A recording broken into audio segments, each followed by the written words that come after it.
Sunday Surefire Podcast. I'm your host, the Commish.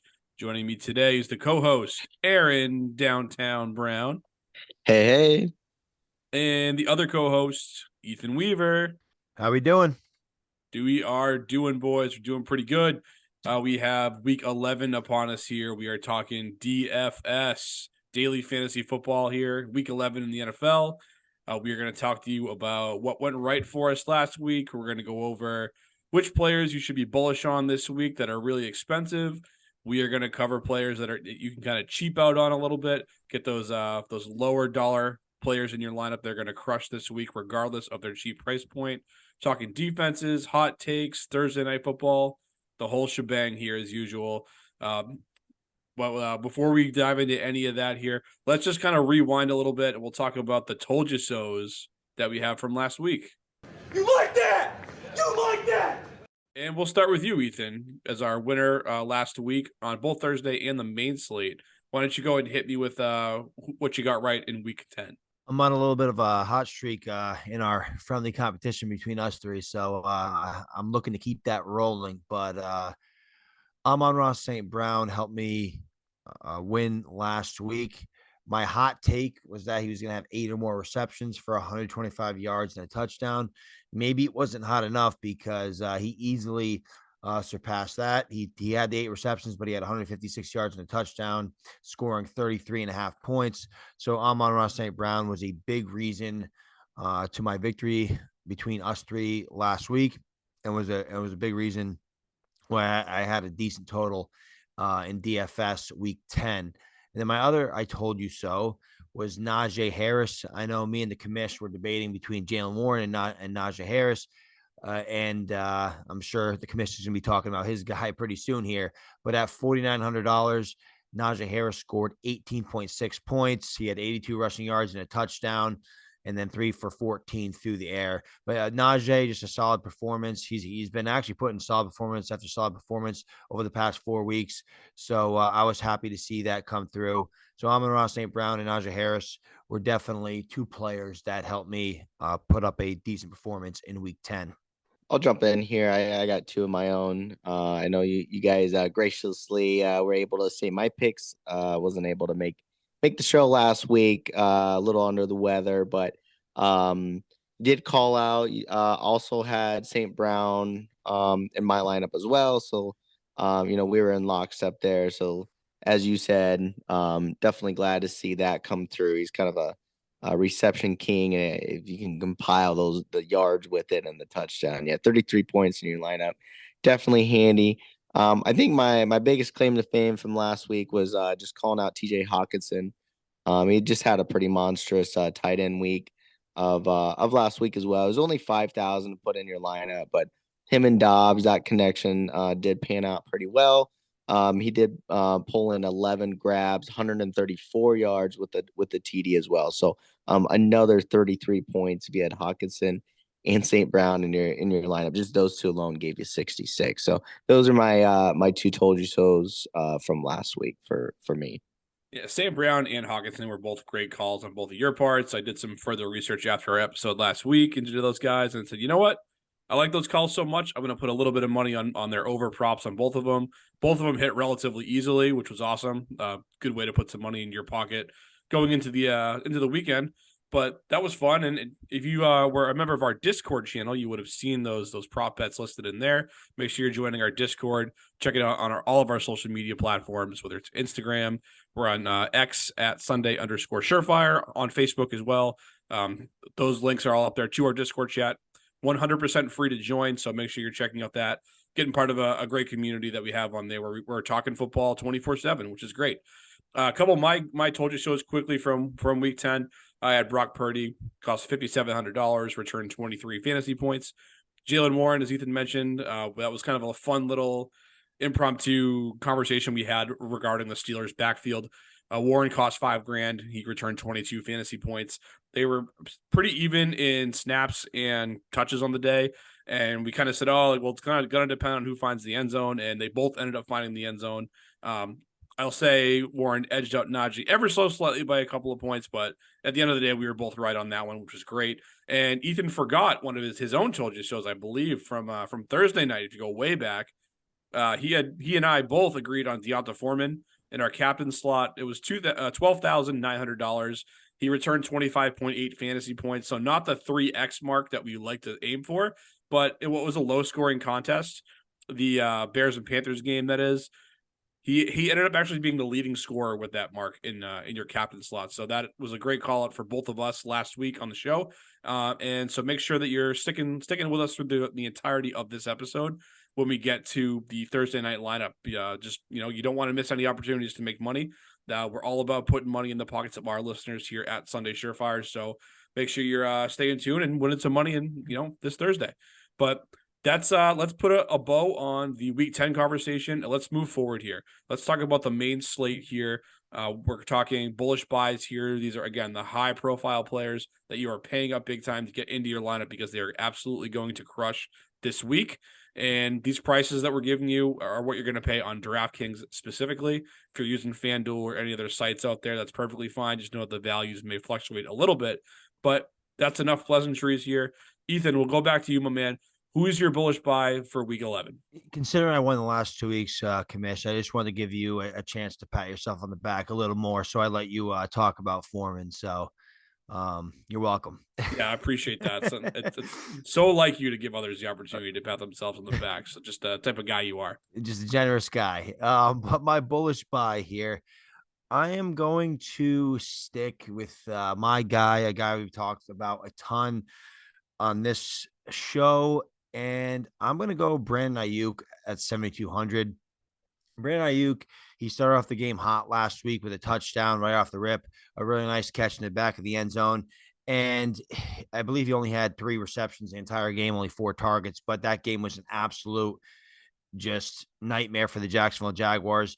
The 49ers didn't really have to do a ton passing the ball late in that game. And I'm not worried at all about Brandon Ayuk going forward. And I think he comes into a very good matchup against the Tampa Bay Buccaneers, who have allowed the 3rd most passing yards this season. Brandon Ayuk, I'm just going to keep beating the drum for him. He's number 2 in yards per route run this year, number 1 in air yard share, number 3 in fantasy points per route run, and he's number 12 in overall target share. He's just, in my opinion, moving into elite territory in terms of just an NFL receiver, and we're hoping that he can become an elite fantasy producer. He's been very consistent this year, and I think he has a big game at home against Tampa Bay. I'm hoping Tampa can put up some points against the Tampa Bay Buccaneers. Against the San Francisco 49ers defense. I know Trevor Lawrence just struggled against them, but the Niners were struggling as of late defensively, but it looks like they woke up against the Jaguars. But I'm very high on Brandon Ayuk this week, and he's a good player, and I like betting on good players. So my bullish buy this week is Brandon Ayuk. I'm a fellow Brandon Ayuk fan over here, so I'm not going to really add too much to that. I think a lot of our loyal listeners know by now that I also love Brandon Ayuk, and I love putting him in my lineup just about every single week. But Aaron, typically you're not the guy who's so much in love with Ayuk, so I'll let you react to this one. Where are you at on Ayuk for week 11 specifically? No, I like it.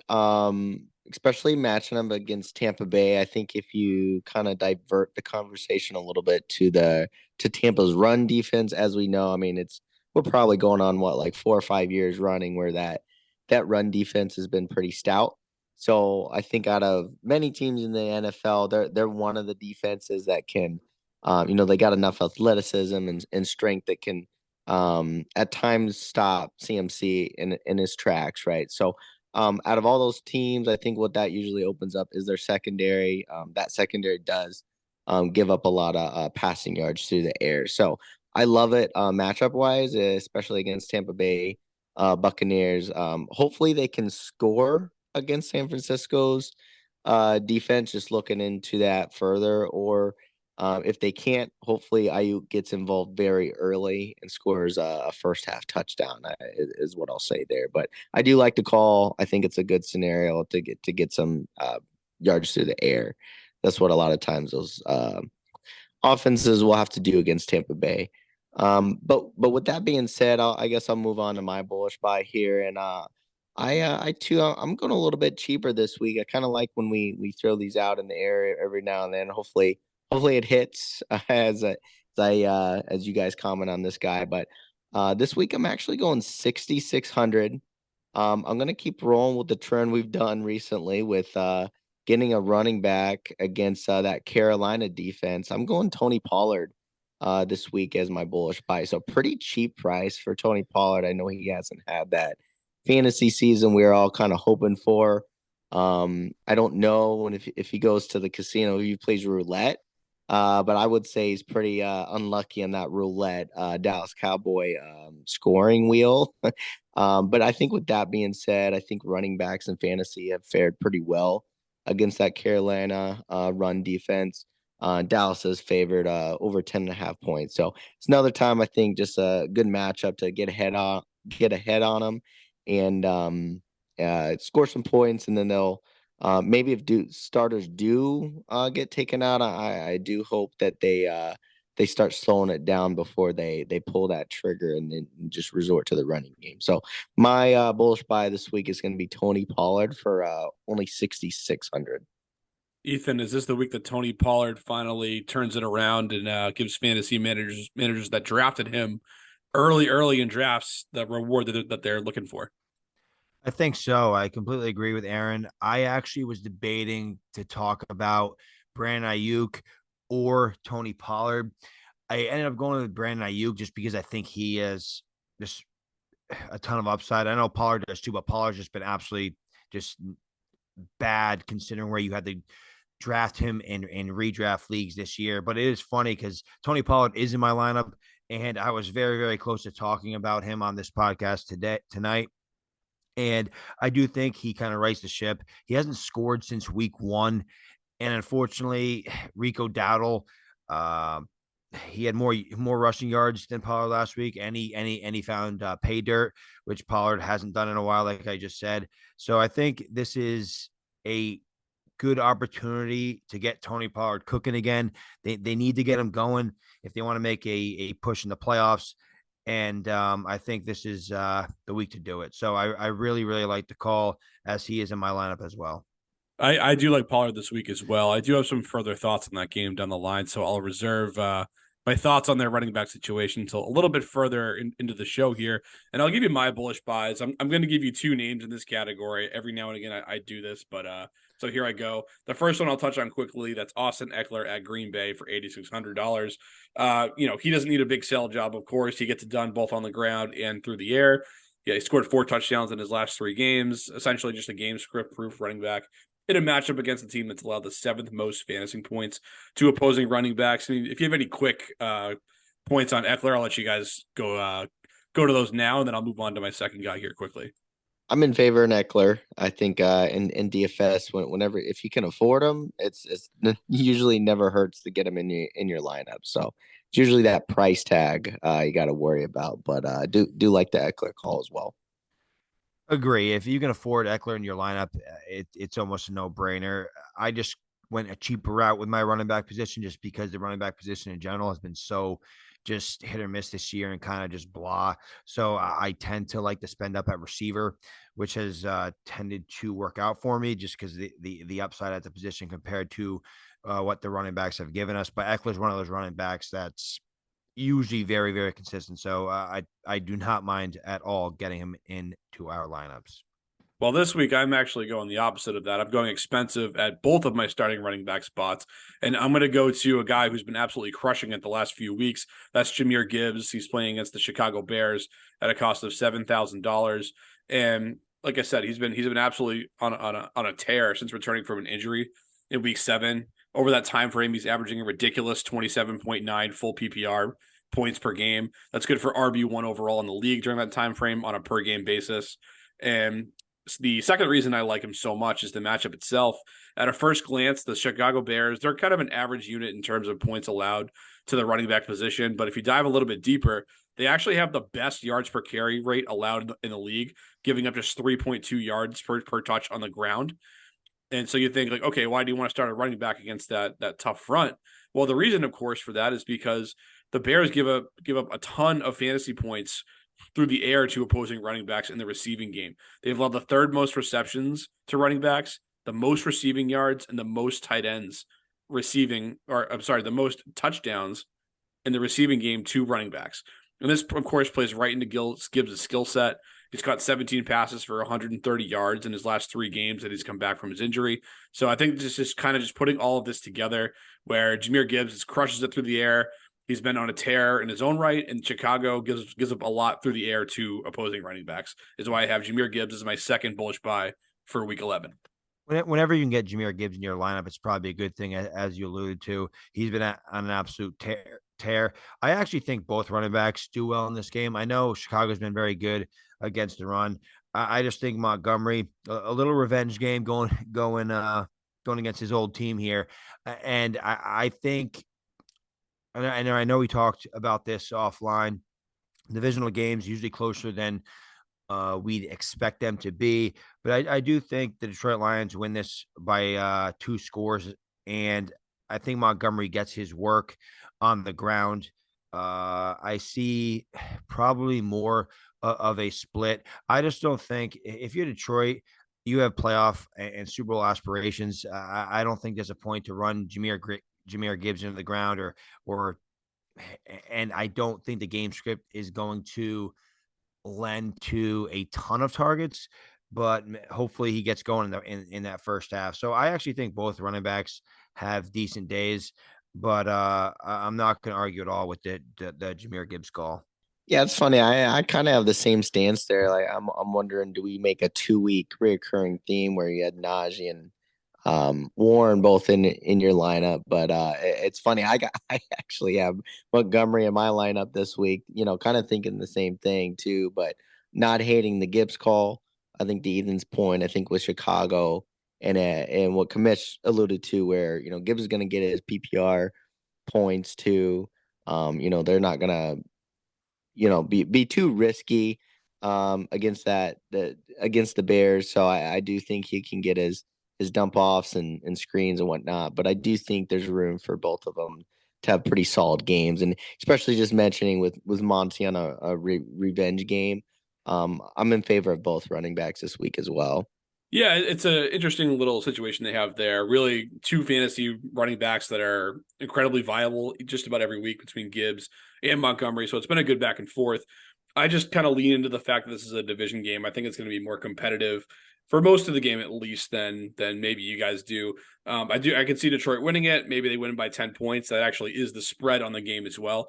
So, but I think it's going to be later in the game they get there. And the Bears in their last 7 contests, they've only lost the game by more than 1 score one time over that frame. So especially if they can get Justin Fields back in the lineup, I think we can see that line even come down a little bit on that game if he gets cleared to play for Week 11. But that's an interesting one. We'll put a pin in that one, but we'll definitely be monitoring that situation. And who knows? Best case scenario is maybe we're both right again on this backfield situation, like we were on the Pittsburgh backfield a week ago. But let's move on to our defenses category here in our 2 deep segment. Last week, Ethan and I both paid out big for the Dallas Cowboys, and I actually did so again this week, going back to the well, $4,100 at the Panthers. Just really don't want to overcomplicate it here. They're a good defense playing against Bryce Young. Among quarterbacks who have started at least 7 games this year, Bryce Young has been sacked the 3rd most times on a per-game basis. He's averaging 1 interception per game. So just kind of put that together, a struggling young quarterback on a bad football team going up against a solid defensive unit. Just go ahead and lay the $4,100 out for the Cowboys this week, and I don't think you're going to regret that at all. I don't think you're going to regret it at all either. The matchup is obviously a perfect scenario for the Dallas Cowboys, and I think hopefully they can have a better performance against the Panthers than they did against the New York Giants in terms of fantasy points. Obviously, they only scored 8 points last week, which is a little disappointing considering me and Kamish were very, very high on them, and we paid up, and we were hoping for a little more than 8 points, but I can't argue with the call at all. When it comes to defense and DFS, as Kamish said, I like to target struggling offenses, young, struggling quarterbacks who are prone to turnovers, and that's what the Carolina Panthers and Bryce Young just are. Aaron, are we making it a clean sweep here, my man? We're actually not. It's gonna be a funny 2 week reoccurring theme here where you guys have the Cowboys defense. Not gonna hate it. Obviously, you can't argue with having solid defenses in your lineup. And I do think it's funny, like Ethan and I were talking, how did the Cowboys not score more on defense? I think there's a little more garbage, but I think to your point, I think the Panthers are still like actively trying to figure out Bryce Young. So they're still trying to, run their full playbook and whatnot, which is kind of a exposing some of those mistakes and whatnot, as you said. So I think another week where turnovers can happen. But I'm not going way off route, and I'm actually going with one of the best defensive units in the league as well this week. But actually a little bit cheaper. I'm going with the Cleveland Browns for 3,700 playing against Pittsburgh. So playing against another young quarterback. Pretty low spread, that Cleveland Pittsburgh game. It is also in Cleveland, so I know that that city just will have another rockin' home field coming off that huge win against the Ravens. Um, that spread is only 36 points. Cleveland's top 3 in sacks in the league too, with being at 30, 9 picks and 6 forced fumbles. They're averaging over 10 points a week too. So I know they start off the year extremely strong on defense. I think Ravens overtook them just in just NFL statistical defensive points. But according to fantasy, still Cleveland's a pretty high scoring defensive unit. So getting whenever you got Myles Garrett back there, you can at least guarantee yourself a little bit of disruption with sacks. So I'm actually going not too far off you guys, but I'm going with the Cleveland defense for 3,700. Ethan, what do you think about the dog pound in Cleveland on defense this week? I mean, it's hard to argue against one of the league's best defenses. It's a divisional game. I think it's going to be close. They only scored 7 fantasy points the last time they played the Pittsburgh Steelers in Pittsburgh. I mean, Kenny Pickett hasn't thrown a pick in 5 games. They're very conservative on offense. They run the ball. They've been running the ball very well with Najee Harris and Jalen Warren. So I just think in this matchup, you're going to need Kenny Pickett to struggle and throw some picks and get sacked quite a bit. So I don't hate the call at all, just because you're betting on the talent of the Cleveland Browns. But I could see it working out for you.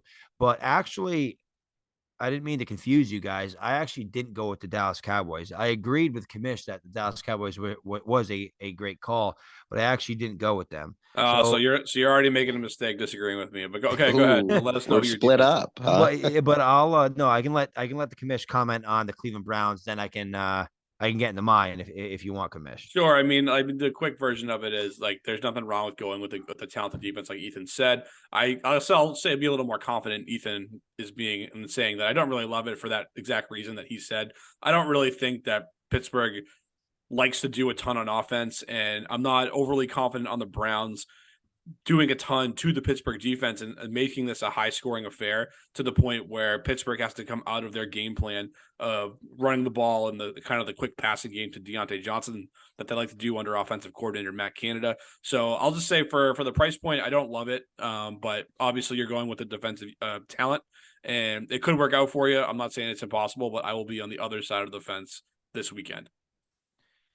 Yeah, it's funny. I feel like me and the commish have been against Aaron's defensive picks the last couple of weeks, but his Bengals only scored 2 less points than our Cowboys last week. So That's right. so that was actually a pretty decent call by Aaron last week. So maybe I'll just say quickly before you jump on yours, being a lifelong Dallas Cowboys fan for one day was miserable last week. I mean, even though hey, they put up 49 points. They did, yeah. That's more than our Patriots put up in like 6 games combined nowadays. So it may be more than their entire year combined, but that's a story for another day. We don't want to think about that game in Germany any more than we already did. No, but I'm actually I'm gonna stick with the opponent, the New York Giants. I'm gonna go to the Washington Commanders. I know the Commanders defense hasn't been great the last few weeks fantasy wise, but I'm just going to stick to the script of struggling offense, bad quarterback play, and a team that's prone to turnovers.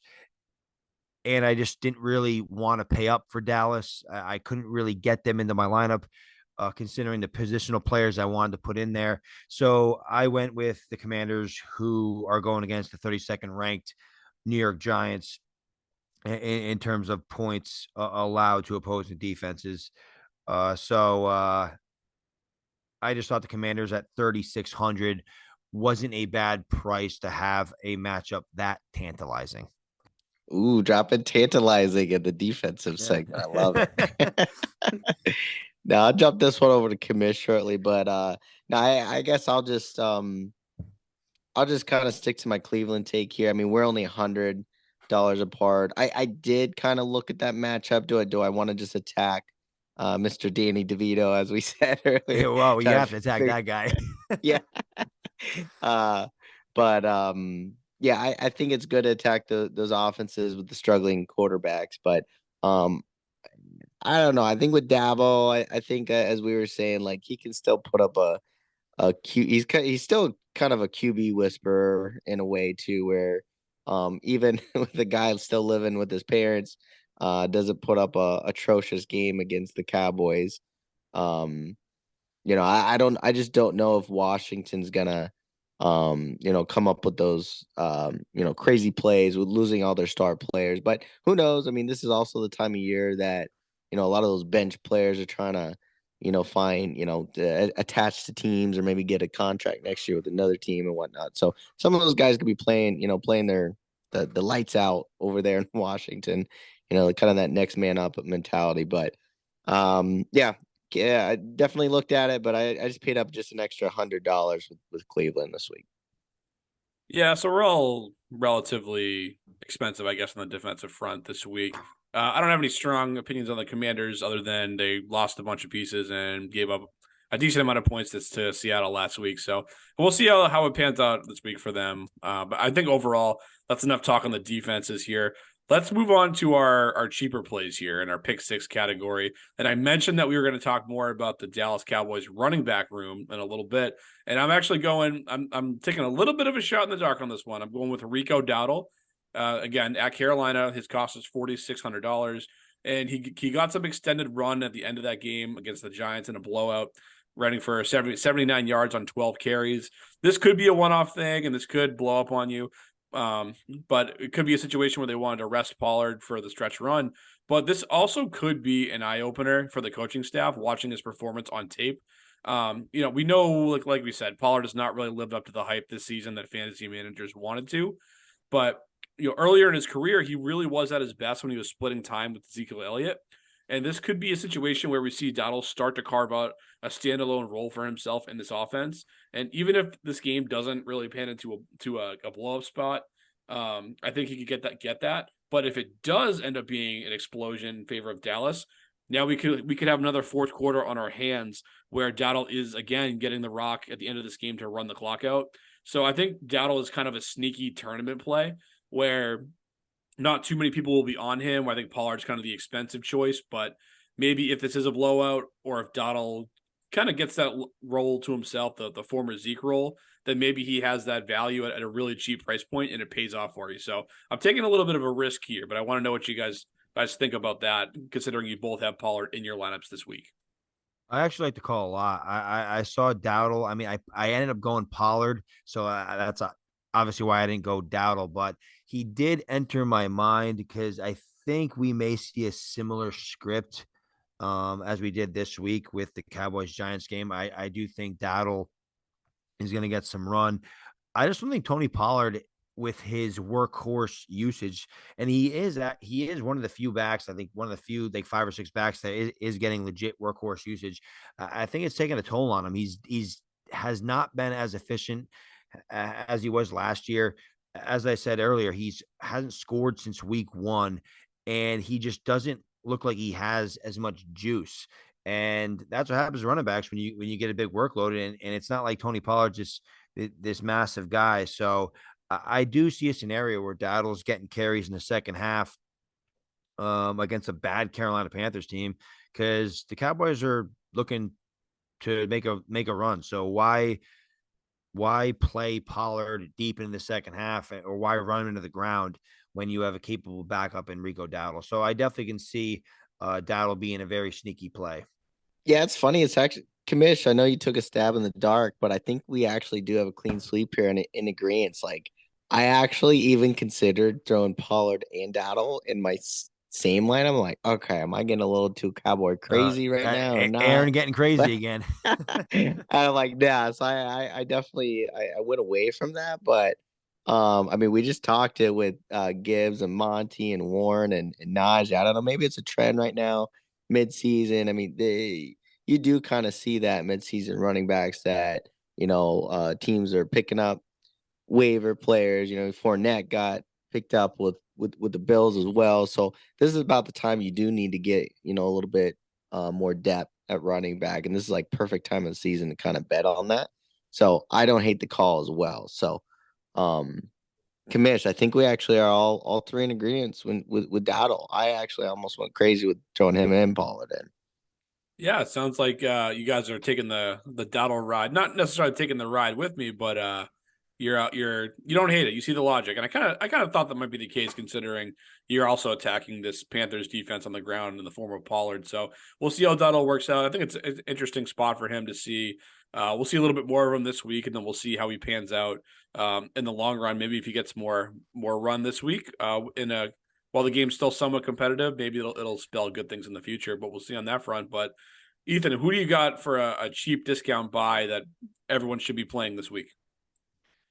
As I said earlier, I cheaped out in running back, and at $5,300, I thought Devin Singletary was a good play.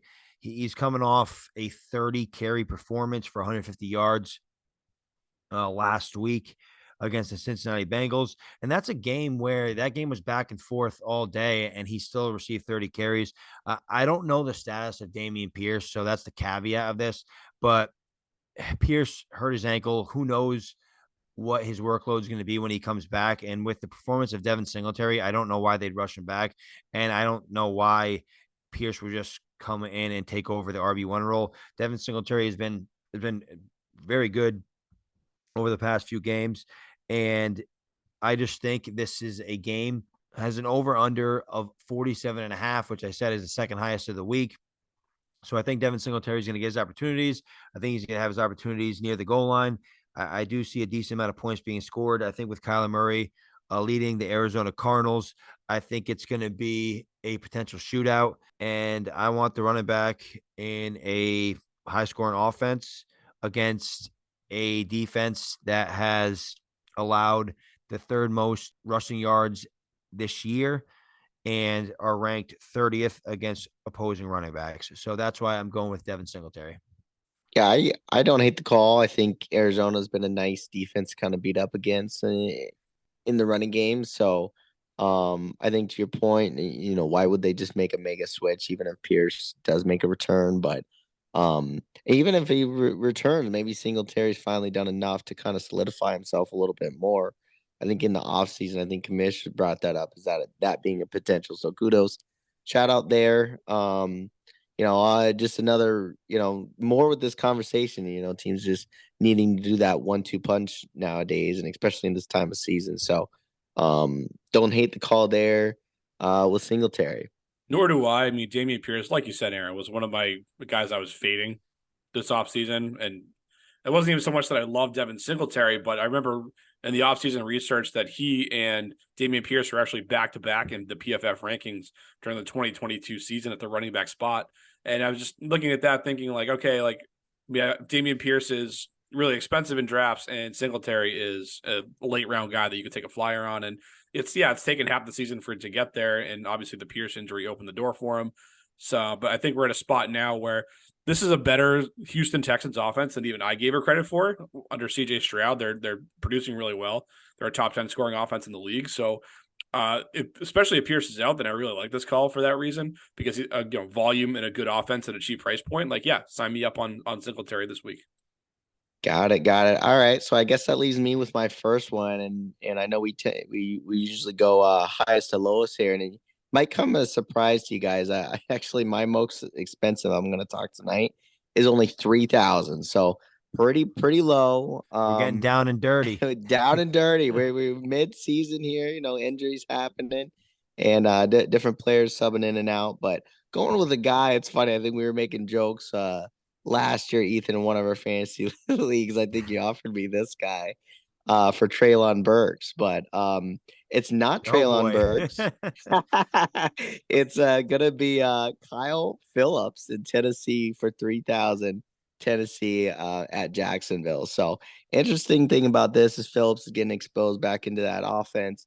Will Levis kind of his yards through the air definitely is increased with compared to Tannehill.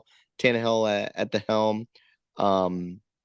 Phillips just comes off of a 61-yard performance last week, and I think like just new quarterbacks have been shown. They do favor a lot either slot or tight end. And then speaking of tight end, Chiga Conquo has really not really lived up to his preseason hype everybody was hoping for. He's averaging only three or four receptions per week, but it's at a third of a rate yards per catch of Kyle Phillips. So that kind of tells me that Levis is looking at Phillips, and they're connecting at longer distances as well. So I think if Phillips can still have a decent 50, 60-yard game, and if he can actually even find the end zone, decent price. But, scoring 9 fantasy points last week isn't we're not going to write home about it, but for 3,000, like I said, if he can continue this trend with Will Levis, I don't mind actually taking a shot in the dark this week with Mr. Phillips. But go ahead, hammer me if you want. But I kind of like the direction he's going as of late with Mr. Treylon Burks being out. This is why I look forward to recording with Aaron downtown Brown, because I never know what the hell he's going to come up with from week to week. So yeah, Kyle Phillips, deep dive here on him quickly. He actually has been producing somewhat with Will Levis at the Pittsburgh game. He had 10 points, 9 points last week against the Buccaneers. So this could be a case of Will Levis, because this is one of the guys that he throws to in practice the first half of the year when he's not on the field. And then Will Levis gets his chance to start. And when Kyle Phillips hits the field, then he's like, hey, this is my guy. We got a little bit of rapport compared to the starters. So yeah, that could have something going there. The concerning thing for me with Phillips is his snap rate, and he only once this year has he played more than 35% of the snaps. So he's not out there a ton, not a full-time player in what ideally I think Mike Vrabel would want to have a run-heavy offense behind Derrick Henry with a rookie quarterback. So you are in some ways here looking for him to break a big play. Maybe he finds the end zone, or maybe the targets keep coming. I will say the one thing in his favor, like for a guy who runs a very low percentage of snaps out there, he did see 5 targets in back-to-back weeks. So his targets per route run is actually going to be relatively strong, considering he's barely out there and he's still getting a handful of targets. So overall, it's a risky one for sure. But for $3,000, like you're telling me you got to start someone for $3,000, I'll probably tell you to do just about whatever you want. So it's a risk for sure, but maybe in a deeper tournament field, this is a guy that you pop in there, and if he gets you 15 or so points, you'll look really good coming out of this one. And if it doesn't work out, of course, we'll burn the tape and never talk about it ever again, right, Ethan? Exactly. But yeah, 2 points. One, you should have made that trade with me, because obviously Kyle Phillips is the better receiver over Treylon Burks, according to Aaron Downtown Brown. That's right. And 2, you better have some absolute studs in your lineup if you're talking about guys 3,000 and lower. I believe you mentioned you were going to talk about another one under 3,000. Yeah, I actually have two pretty low ones this week, but I guess to be continued here soon. Yeah, I'm sure we'll be humored pretty soon by Aaron Downtown Brown. I don't want to wait, Aaron. Tell us who it is now.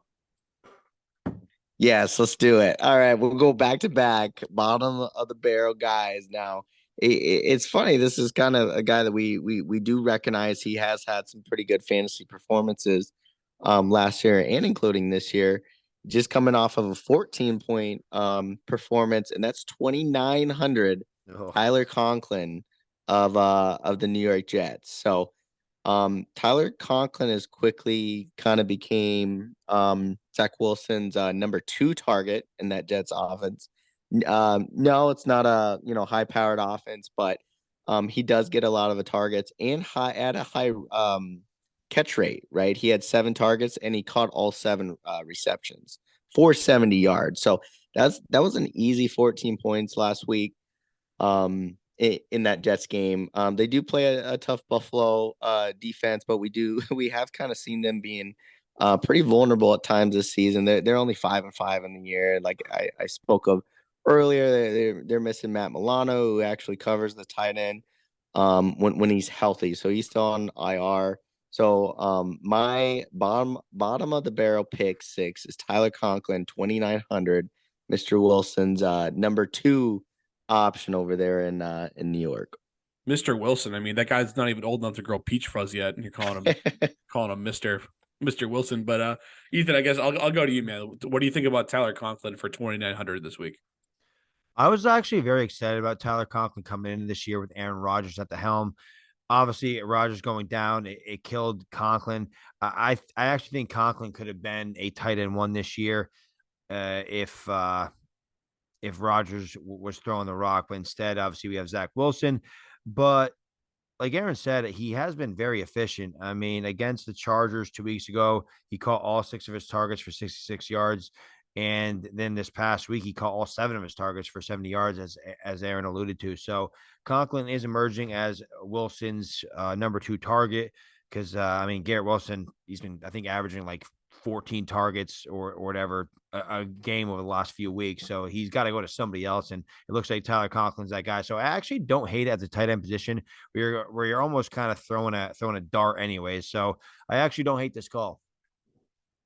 I honestly don't hate it either. You know, you're chasing the targets. The Jets actually play the Bills sneaky tough whenever they see him. So I do think they're going to hang around and be competitive in this game. And I like it. I like it a lot actually for especially for 2,900. Like anything once you start getting into like the 2000s, you're really grasping at straws. And for this for those amount of looks at that price point, I don't hate it, especially for a guy who's playing 2/3 or so of the snaps in recent weeks. But we'll go back to you, Ethan. Here, give me your last pick 6 player. So I'm kind of debating between 2 players. I was gonna talk about a tight end, but seeing we just talked about a tight end, Tyler Conklin, I may change things up a little bit. And I think I'm going to talk about Christian Watson of the Green Bay Packers at a whopping $4,600. And this is strictly just a pure upside play in that last flex spot. Christian Watson, he's been seeing a decent amount of targets over the past few weeks. He had 7 targets this past week, but he only had 2 catches. Didn't do much the week before that, and then had 8 targets against Minnesota. But I just love the matchup against the LA Chargers here. They've allowed 24 more passing yards on a per game basis than any other team in the league. And this is about the time Christian Watson kind of broke out last year. So I'm hoping at some point he's going to find that connection with Jordan Love. And I think if the Packers have any chance of winning this game, I think it needs to be this week. Just looking at what Detroit did to the LA Chargers, they put up an absolute ton of points. And I think the Packers are going to be in chuck it mode. And if you're Jordan Love, I think he's going to be looking to Christian Watson quite a bit. And I think Christian Watson, all he needs to do is break one long touchdown catch, and he's pretty much made his day at 4,600. So I know it's kind of a gross call considering Christian Watson only has 14 catches all year, but I think at some point he's going to need to step up to the plate. And I think that time is now. So, I went a little off my script, but I just like that matchup against the Chargers, and I think Christian Watson has a chance to have a big boom week. I like Christian Watson, and I kind of liken him to a little bit like one of those streaky shooters in basketball where They go through a cold patch, and then all of a sudden they hit one, and they see the ball go in the net. Then all of a sudden they're like, okay, like I can do this, and they start cooking. And if you remember, this is around the time last season where Christian Watson took off on that 4 or 5 week stretch in 2022, where he was like a top 5 receiver, like he was absolutely blowing it up for a short span. So he does have that in his game. He was banged up earlier this year, so maybe he's kind of starting to get over some of that. We'll see where it goes. I like Christian Watson's outlook on the dynasty front, and who knows, for a cheap price point, maybe he gets it going this week. But Ethan chose to talk about a Packers receiver rather than a tight end. But I'm actually going to talk about a tight end who plays for the Green Bay Packers, and I'm going to go with Luke Musgrave against the Chargers for 3,600. Before I dive into him, Ethan, was this the tight end you were thinking about by chance? It wasn't, but I was very close to putting him into my lineup. I love the matchup that Luke Musgrave has this week. So I already like the call. So I'll let you continue. He's going to let me finish. So what a guy. I like the matchup as well here against the LA Chargers, giving up the third most points to opposing tight ends this season. Musgrave himself is coming off back-to-back 50-plus yard receiving performances, and the Packers are kind of tough to watch this year. But if you put the games on, like there's instances where Musgrave gets open. He's using his athletic ability to win downfield even a little bit more than you'd think. So I think he's due to find the end zone, and this is the week where he's going to get there. I know Ethan obviously really likes the player. He liked him in the preseason. He just said he likes him now for this week too. So I think he's kind of starting to build a little bit of a foundation for success that he's going to build what I think is going to be a long career off of. And I think a lot of that's going to start in the second half of this season. So Ethan likes it. I like it. Aaron, what do you think about Luke Musgrave for $3,600 in week 11? Ooh, all right. So let me comment on both real quick since they play for the same team. I guess if I'm gonna choose between the two, I do like Musgrave more than Watson this week. I think having the show, going on season 3, it's funny. Like there's some stats like we don't even have to look up anymore, and that's the Chargers defense is not good against tight ends in fantasy. Where, even if those algorithms get thrown off at times, they have hold Kelsey to a low point game. Just they've historically cannot hold tight ends. So I think I think that's just a good play in its own with Musgrave, and I think we've all talked pretty highly of him this year. That I think he's just a sneaky good player.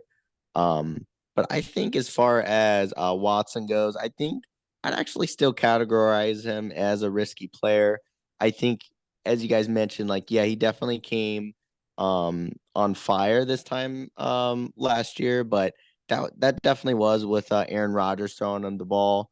And I think it was funny, like Aaron Rodgers made that joke, like, all right, you want to keep catching touchdowns, you got to run the right route. So I think, it just shows at times like he doesn't really have that connection with Love, and his route running ability. Now, sure, if he can just burn the wheels off the field and just beat the defender and crank some long distance plays, I think that definitely pops off. But I think that's what kind of you're hoping for, but that's not really Love's skill set. At least that we've seen too much this year. Just those deep throws, they've kind of missed a lot of potential big plays this year. So I'm actually, it's funny, I don't have him in my lineup, but I think Jaden Reed has got kind of been the under the radar guy with the Packers wide receivers, kind of a nice dynasty asset as well. Where I think it's funny. It's almost Jaden Reed is kind of getting those routes that are favorable with Love. But I don't know if you got any rebuttal there over that, or if you want to comment on Reed. I know he's not in any of our lineups, but I did think about throwing Reed in there. It's funny we all did go towards Packer receiving core though. Yeah, no, Reed obviously had a big game last week with the 19.4 fantasy points. I just think Christian Watson has just so much talent, and it hasn't come to fruition at all yet this season. And I think the LA Chargers give him a chance to kind of get on track.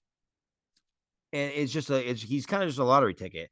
And as I said in my flex for $4,600, I'm seeing if it pays off. I was going to talk about Trey McBride just as a little, I guess, bonus player there, just because I think that's going to be a very high scoring game. and Houston's not very good against the tight end, and Murray was just peppering them this past week. So I thought McBride was a decent tight end play this week, but I decided to talk about Watson instead, just because I think the Packers need to chuck the ball. And as I said, Watson is as good of a lottery ticket as you can get, but unfortunately, with most lottery tickets, you don't get the return you're hoping for. Sounds like you're buying the wrong lottery tickets, my man. Hey, tell me where to buy them, dude. I'll buy them. Yeah, I would never. You gotta go to like a Phillips store. Get a Kyle Phillips store. Get out of here with Kyle Phillips. Aaron's buying those $1 lottery tickets. I see. That's right. Yeah. Well, I mean, look, I guess to kind of wrap up the conversation around that the Green Bay pass catchers, the Chargers are at least a team that is capable of scoring points, and their defense is not very good. So I guess regardless, here we're saying attack the Chargers defense this week with the Green Bay guys, even though they're not super sexy. It might even just create a nice little buying opportunity on whichever piece of the Packers passing game that you want to get your hands on and put into your lineup for a low cost this week. But that's enough of the main slate here talk. Each and every week we talk about our Thursday games on our under the lights category.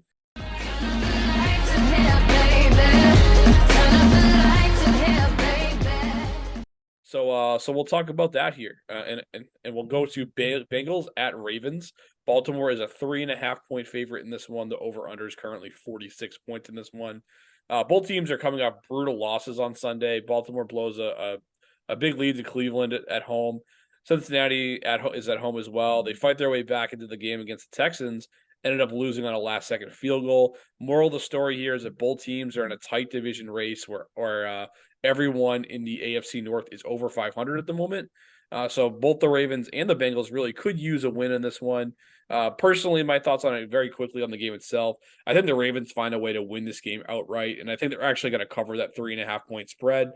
Lamar against the Bengals in his career is 6-2 as a starter, and I just think that trend's going to continue in Baltimore this week.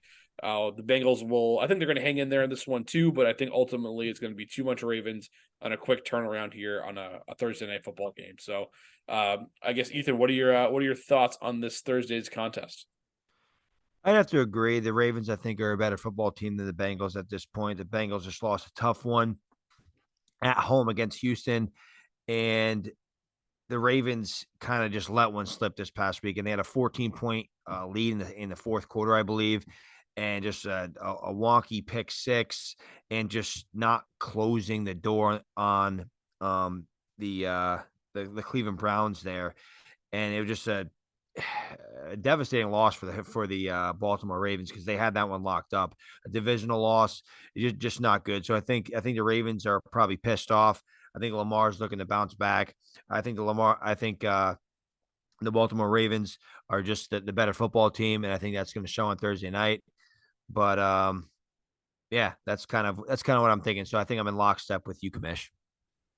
It's interesting. It's funny. I think I might be the third wheel here again, where I'm kind of thinking Bengals here in this matchup. Now, I think historically, like Bengals Ravens have traditionally been pretty close.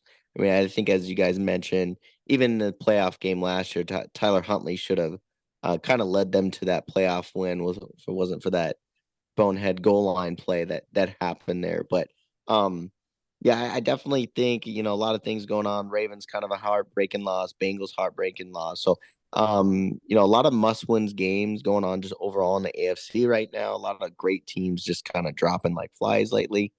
But I do, that 3-point spread kind of alludes to Vegas thinking it is almost like a pick 'em. It's going to be close. I think we all kind of looking forward to the matchup, but I do kind of resort to, if the Ravens are down on teams, like it was kind of astonishing to see the Browns come back on the Ravens. Ravens are usually better playing with the lead. But if Burrow can get up on Lamar, I think we've seen in his past that he does kind of panic at times, and Ravens sometimes don't come out on top for that reason. So I know with Higgins out, I think we'll get into it here in a little bit, but I think I'm actually can pull for the Bengals as far as betting goes. It's worth taking the upset there, I think, just in the betting world. But it's definitely gonna be a good game. This is one of our best Thursday night matchups we've seen for a while here. Agreed. Yeah, there's not a ton of, as far as points go anyway. There's not a ton of super high scoring games on the slate this week overall, and the 46-point spread here is actually it's the third highest one on the whole slate for week 11 in general. So I think it is going to be one of the better games. Obviously, there's the familiarity of a division game, but we'll kind of dive a little further of that into our captain's lineups picks here. So let's do that. So for the Thursday night contests, we do a DraftKings contest where you get to pick one player out of a 6-player lineup to be your captain. That player costs 1.5 times the value of every other player to get put into your captain slot. However, you get 1.5 times the points from the player that you elect as your captain for the matchup here. So, Aaron, we'll go just kick the ball right back to you, brother. Like, who do you have as your captain this week, and how much do they cost? Yeah, I was playing around with this one quite a bit and just kind of looking at the odds as you mentioned and whatnot. But I ended up deciding on Mark Andrews. So I know I kind of said that kind of in favor of the Bengals to win, but kind of going along with that game script where I think they're gonna have to I think it's gonna have to be competitive. And as I mentioned, I think when the going gets tough, Lamar does look towards Andrews, and he often gets a lot of targets. And specifically in your DFS lineup, Mark Andrews is like the fourth or fifth most expensive um player to get in your lineup. So you got Lamar, you got Burrow, you got Chase. Actually, I think Chase is number one this week.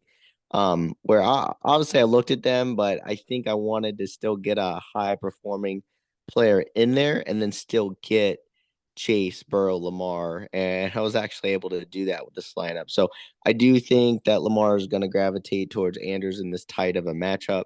So I think that's a pretty safe play, but also getting a star involved that I wanted in this matchup, and along with the other high performing guys. So I actually went Mark Andrews this week, even though I'm kind of more on the Bengals side of the game.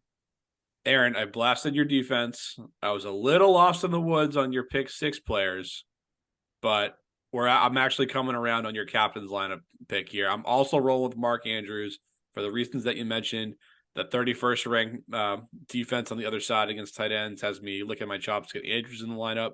He's produced against Cincinnati in the past as well, at least 15 plus PPR points in each of his last 3 meetings with the Bengals.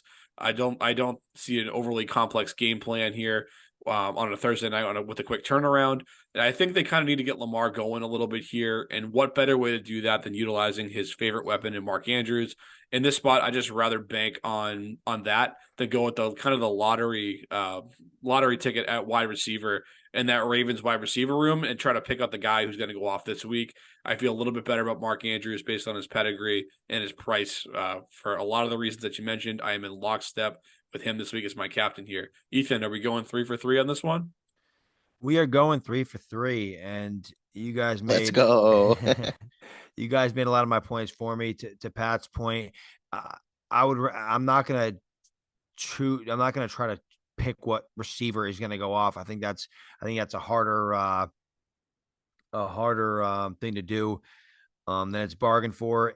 And Mark Andrews has the best position, the best matchup of any other position in this Thursday night slate. As you alluded to, the Bengals just aren't very good against the tight end position. And it's exactly why I picked Dalton Schultz as one of my pick 6 players last week. The Bengals just can't stop the tight end position. And 2 other high flying tight ends went completely off against this Bengals defense this year already. We had Kittle, who had 9 catches for 149 yards, and we had Kincaid, who had 10 catches for 81 yards. So I think Mark Andrews gets peppered. I think he has a big day, and I think he is the safest matchup to bet on this week. All right. I think we're going to have some prop bets on Mark Andrews this Thursday. I can say that with at least confidence, at least coming from Ethan and I. Aaron, I'm sure you jump on the bandwagon on those too. In fact, I know you are. You're big in the Discord chat on those Thursday nights specifically too. So put Mark Andrews on your bet slip, put him in your lineup in daily. If you got him in redraft or dynasty, just do the smart thing and put him in your lineup as well. And as always here, we close with hot takes for this week. And I'll just give it to you, Aaron. What do you think here? Give me something spicy. I mean, you've already thrown us two curveballs already here with the kind of throwing the listeners for a little bit of a loop. But what do you consider hot here after those call ups? I know, that's funny. I might have to sprinkle. I'm gonna adjust on the fly a little bit. It's spicing it up a little bit. But so I originally was gonna call out Monty. I didn't know you were gonna call out Gibbs this week. So I actually had Monty scoring 2 touchdowns. I do like that prop bet if you can guess the any player. I know anytime touchdown's tough to do, but if you can get the 2 touchdown, that's usually about a plus 400 odds, where that's always fun to throw in it on your bet slip. But actually, it would be fun to sprinkle in a little Kyle Phillips action this week. It's funny. I brought him up because I was actually looking into him last week. I just didn't tell anybody, but I did actually throw some bets with Kyle Phillips last week, hitting his overs, and he was easily his catches was 1.5 receptions, and I think only 19 yards. So he crushed that last week with 60 yards. So you'll probably see some discord in there, but I'll say let's go two for two, get the Kyle Phillips plus 60 yards again as a prop bet. And I don't know if we'll go as ballsy as an anytime touchdown, but I guess in this hot take section, I'll say let's same game parlay it as 60 yards receiving and getting that touchdown this week with Mr. Phillips. I knew you were going to get to the same game parlay, Mr. Parlay all day, parlay all night t-shirt. If you want to get your hands on a parlay all day, parlay all night t-shirt, we sell them on our website. That's at sundaysurefire.com. Check out our merchandise section on there and grab a t-shirt. Definitely worth the investment there. Ethan, what do you think about that hot take? And then what do you got for us this week for your week 11 scorcher of a take? I actually like the Montgomery hot take quite a bit. I was actually going to talk about Montgomery in my hot take, so I may go off in a different direction really quick just to kind of sprinkle a little something different. But to piggyback on the Montgomery hot take, my hot take with Montgomery is going to be he outscores Jahmyr Gibbs this week. And then I'll piggyback on my bullish buy. I think Brandon Ayuk goes over 130 this week and a touchdown. So big week for Ayuk. And I think a big week for Montgomery, because I think if he scores 2 touchdowns, like Aaron is projecting, I think he does outscore Gibbs. So Montgomery to outscore Gibbs, and then Ayuk 130 and a tutty. And the Kyle Phillips touchdown you forgot to say. No, I ignored that one completely. Ethan's not staking his reputation on a Kyle Phillips touchdown. That's safe to say. Yeah, we'll see how that goes. I mean, the IU call is a big one. I like that one. That's definitely a hot take. Swift Montgomery actually at a lot of ranked sites this week are actually ranked pretty much back to back, or they're both back end RB1s for this week. So that in itself is not super hot, but when you combine it with the IU piece of it, definitely qualifies for a good hot take in my book. So I'll keep it moving here with my hot take to close this out for the night. My last 2 hot takes actually have involved the Las Vegas Raiders. 2 weeks ago, my hot take came through. Last week, Jacobs came up a little bit short on hitting off for going 2 weeks in a row, but I'm actually going back to the Raiders here for the 3rd week in a row involving a hot take. But this time, I'm actually going to be going against them in a big way. They're currently getting 11 points on the road against Miami this week. And I'm telling you now that you can go ahead and tease that line all the way up to 20.5. And the Dolphins are still going to cover this game at that big number of a spread. Yeah, I just look at Miami as the number 1 passing team in the league, both in terms of yards and TDs through the air. And I don't really care about what the numbers say about the Raiders defense. I mean, yeah, they're like slightly better than average against the pass, but I don't care about that because they've been massively inflated by playing the likes of Denver, Pittsburgh, Green Bay, New England, Chicago, the Jets, and the Giants. That's 7 teams in the bottom half of the league in offensive points per game, and 5 of those 7 opponents are in the bottom 7 of the league in scoring this year. So they played a bunch of crap so far in their schedule. And just beyond the matchup itself against the Raiders, who haven't played anyone good, versus a high flying Miami offense, it just kind of feels like the deck is stacked against the Raiders this week. They have to travel across country to get to Miami, whereas the Dolphins are coming off of a bye week, and they're actually coming off a loss against Aaron's Kansas City Chiefs too. So they should be plenty motivated here with an opportunity to really take a stranglehold in the AFC East here with a win in this one. And I just see them coming out guns blazing and just burying the Raiders by 3 touchdowns in week 11 here. So I guess we'll close out here with your thoughts on my hot take here, fellas. I like it. Yeah, I like the Dolphins kind of just coming back red hot, especially after the bye. And the Raiders. I think, as you said, I mean, they beat up offenses that are poor offenses, as you said. So yeah, Crosby can get to the quarterback against some of those teams, but I think with Tua, that passing offense, and actually the Dolphins offensive line is also top 10 in the league as well. So I think I do think the Dolphins are going to score and score it well too. So I like that take, especially teasing it up to 19, 20 points. That should look pretty good on your bet slip as well. Yeah, the Raiders have been playing actually some pretty decent ball the last couple of weeks. So that is a pretty hot take. What do you say, 20.5? Yep, they're going to cover a 20.5-point spread. They're going to win this game by at least 3 touchdowns. That's bold. I don't think that happens, but hey, we'll see. We'll see if it does. I mean, like I said, I feel like the Raiders have a little more life in them after McDaniels was let go. But obviously, with the high flying Miami Dolphins, they can put up points at will, and the Vegas Raiders aren't very good. So definitely a possible outcome in that ball game. Yeah, I mean they have been playing pretty well, the Raiders. I've kind of been on them too the last couple of weeks here. I bet on them to win on Monday night or Sunday night, and I remember my hot take hit. I told you they were going to beat the Giants by double digits, but they ain't seeing the Giants this week. That's for sure. I think the sugar high of the Antonio Pierce being the interim head coach is over, and Miami's going to remind the Raiders that they're just not a very good football team for a reason. But that's what we got here for a show for you folks in week 11. Again, make sure you're checking us out on all of our social media platforms, Instagram, Facebook, X. We're all up there, folks. Check us out on Discord too. The links are in our social media outlets. And until next time, folks, peace.